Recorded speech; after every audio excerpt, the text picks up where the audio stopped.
2024 വായനാ ദിന ക്വിസ്. വായനാ ദിനം എന്നാണ്? ജൂൺ 19. ആരുടെ ഓർമ്മയ്ക്കായാണ് ജൂൺ 19 വായനാ ദിനമായി ആചരിക്കുന്നത്? PN പണിക്കർ. ഏത് വർഷം മുതലാണ് ജൂൺ 19 വായനാ ദിനമായി ആചരിക്കാൻ തുടങ്ങിയത്? 1996. PN പണിക്കരുടെ മുഴുവൻ പേര് എന്താണ്? പൊതുവായിൽ നാരായണ പണിക്കർ. കേരള ഗ്രന്ഥശാല സംഘത്തിൻ്റെ സ്ഥാപകനാര്? PN പണിക്കർ. PN പണിക്കർ ജനിച്ചത് എവിടെയാണ്? നീലംപേരൂർ, കോട്ടയം. PN പണിക്കരുടെ സ്മരണാർത്ഥം തപാൽ സ്റ്റാമ്പ് പുറത്തിറക്കിയ വർഷം? 2004. PN പണിക്കർ ആദ്യം ആരംഭിച്ച വായനശാലയുടെ പേര്? സനാതന ധർമ്മം വായനശാല. PN പണിക്കർ വായിച്ചു വളരൂ, ചിന്തിച്ച് വിവേകം നേടൂ എന്ന സന്ദേശം നൽകിയ വർഷം? 1970.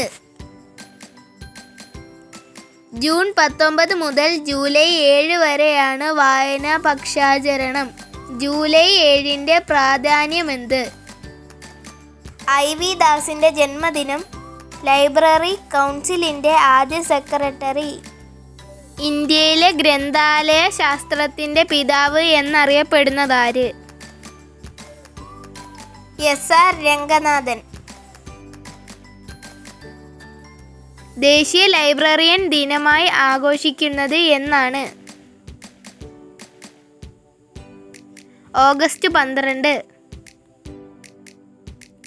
ദേശീയ ലൈബ്രറിയൻ ദിനമായ ആഗസ്റ്റ് 12 ആരുടെ ജന്മദിനമാണ്?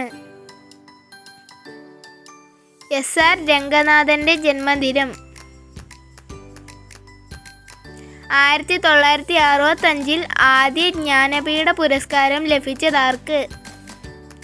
G ശങ്കരക്കുറുപ്പ്. G ശങ്കരക്കുറുപ്പിൻ്റെ ഏത് കൃതിക്കാണ് ജ്ഞാനപീഠ പുരസ്കാരം ലഭിച്ചത്? ഓടക്കുഴൽ. വയലാർ എന്ന പേരിൽ അറിയപ്പെടുന്ന മലയാള കവി? വയലാർ രാമവർമ്മ.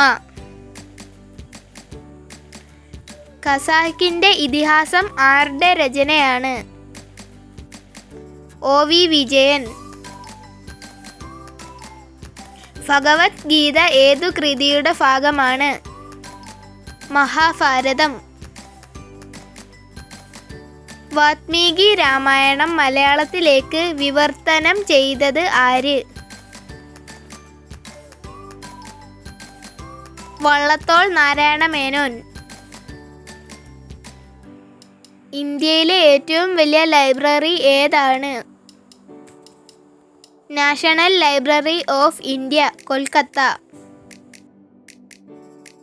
കഥകളിയുടെ ആദ്യ രൂപം? രാമനാട്ടം. ഇടശ്ശേരി രചിച്ച പ്രസിദ്ധമായ നാടകം? കൂട്ടുകൃഷി. കേരള ഗ്രന്ഥശാല ദിനം എന്നാണ്? സെപ്റ്റംബർ 14. ഏഷ്യയിലെ ഏറ്റവും വലിയ ലൈബ്രറി ഏതാണ്? മൗലാന ആസാദ് ലൈബ്രറി. കുഞ്ചൻ നമ്പ്യാരുടെ ആദ്യത്തെ തുള്ളൽ കൃതി ഏത്? കല്യാണ സൗഗന്ധികം.